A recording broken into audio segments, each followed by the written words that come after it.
Hello guys, it is me again, it's HorrorFan34, and welcome back to another video, and welcome to day 7 of my 31 Days of October marathon of reviews. So I hope you guys are enjoying the marathon so far of some of my favorite horror films, things like that. I know in my last review, I know Frailty, I know people consider that more like a thriller. And yeah, it is more of a thriller, I do agree, but it does have some horror elements in it because, you know, the goddamn killer, things like that. It's got some creepy images in it too, so it's got horror elements. So I consider it like a horror slash thriller. So, but getting on to, like I said, for day 7 of my 31 Days of October. You know, now we're getting on to possibly, I would probably say, my favorite horror remake of all time. I love this film a lot. I didn't go on and on about this film. I love this film a lot, and you can tell by the title that review is going to be on The Hills Have Eyes. This is the remake from 2006.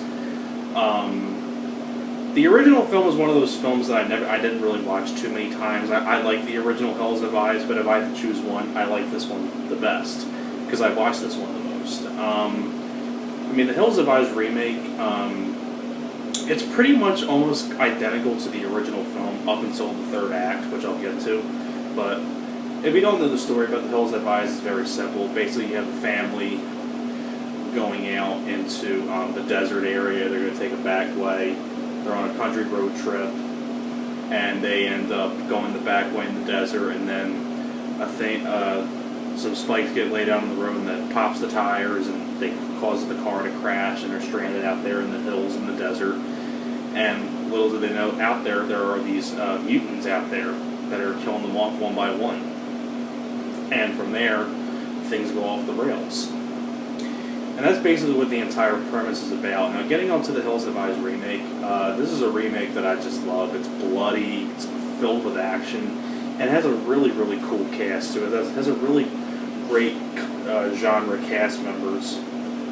Directed by Alexander Aja, same guy that did High Tension. I believe he went on to do the Piranha remake as well. He's done a few other films too. But getting on to the cast itself, I mean, you have Aaron Stanford, who was in, I believe, in one of the X-Men, in some of the X-Men films, but I don't remember what character he was in X-Men, but I remember him from the X-Men films. You have Kathleen Quinlan as the mother. Aaron Stanford's your lead. You have Kathleen Quinlan as the mother, you know, from, you know, Breakdown with Kurt Russell, Event Horizon, many, many more. You also have Vanessa Shaw, who was in Hocus Pocus, Warm Bodies, among others. Amelia Day Raven, I think you've seen her in a couple films. Dan Bird, who was in A Cinderella Story with Hilary Duff, which I recognize him from, because I remember seeing him in commercials a lot for that movie. Because I always watch a lot of movie trailers, and I remember seeing him in the trailer a lot, and when I saw this film, I'm like, oh, that's the guy from Cinderella Story. I recognize him. And of course, you have Ted Levine as the dad. Ted Levine, you know, Buffalo Bill from Silence of the Lambs, and the Mangler, you know, the voice of the trucker in Joyride, tons more. And, you know, this film I love. It's bloody. It's just goes all out. It's R-rated. Well, this is the unrated version. It's super R-rated. You have a great lead in Aaron Stanford. I really like Aaron Stanford as the lead, especially when you get to the third act of the film where the mutants take his baby and he wants his baby back. And from there on, he just goes on a rampage. Like, he's, you know, fighting off all the mutants, and he's beating the crap out of one guy and things like that. I mean, pretty much that's what I'm getting to. Like, pretty much the first 2 acts of this film is like the original film. But then when you get to the third act, which is getting to the ending of the film, it's more of an action revenge movie, which I really do like. Which I really like that. I mean, that whole finale is just really satisfying. Aaron Stanford, you're rooting for him. He's a great lead. I really like Aaron Stanford, and I really like the other cast members, you know, Kathleen Quinlan, Ted Levine, and he has some other really great small supporting characters, like in the beginning of the film where the family stops at a gas station and they get directions from the gas station guy, and that gas station guy was actually in Die Hard 2. If you remember, he was the janitor who helped out Bruce Willis in Die Hard 2. And I'm like, oh wow, that's the guy from Die Hard 2. I knew I recognized him from somewhere. So you do have some really cool, recognizable small faces in this film for small characters. And I really like the character Pluto, who's pretty much this guy right here. And you know, The Hills Have Eyes, I mean, it's a film that I don't think I need to say much more about. I mean, The Hills Have Eyes is great. It's directed very well by Alexander Aja. It's beautifully filmed. I love the whole setting out in the desert and the hills. It's a really creepy premise. Like, you're out in the middle of nowhere in the desert with no one around you, and there's just these mutants just lurking out there. It's just a really creepy idea. A really likable lead in Aaron Stanford, who just takes a lot of names and just kicks a lot of butt in this film. I really like Aaron Stanford. And the other cast members, too, do a great job. You know, Vanessa Shaw, Kathleen Quinlan, Ted Levine, among others. It's violent, it's bloody. The whole third act is just really great.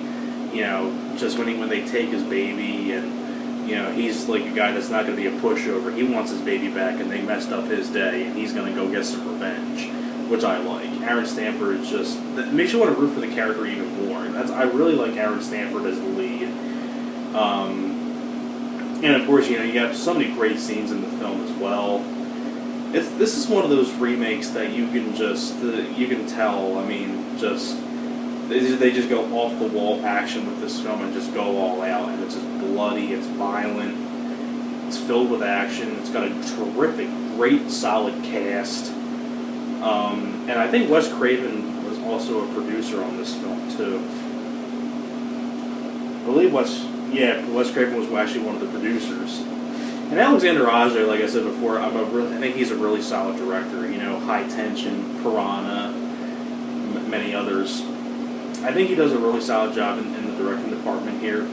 I love the whole setting, and of course I love the whole music too. You know, in the trailer, when they in the trailer of this film, they play, you know, California Dreamin' by the Mamas and the Poppies. You know, all the leaves are brown and the sky is gray.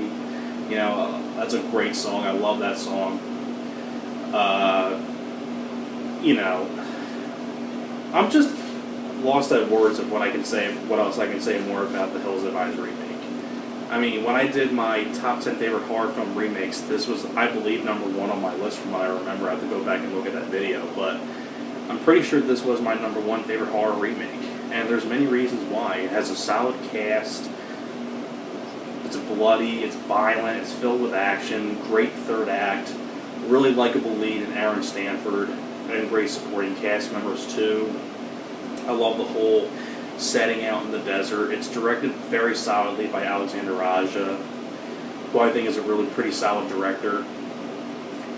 And other than that, I don't think I need to say more about The Hills Have Eyes that hasn't been said. I mean, if you haven't seen the remake of this, definitely go check this one out. It's one of the best horror remakes in my opinion. So that is it for my review for The Hills Have Eyes remake, and thanks a lot for watching, and I will see you guys next time. Alright guys, take care.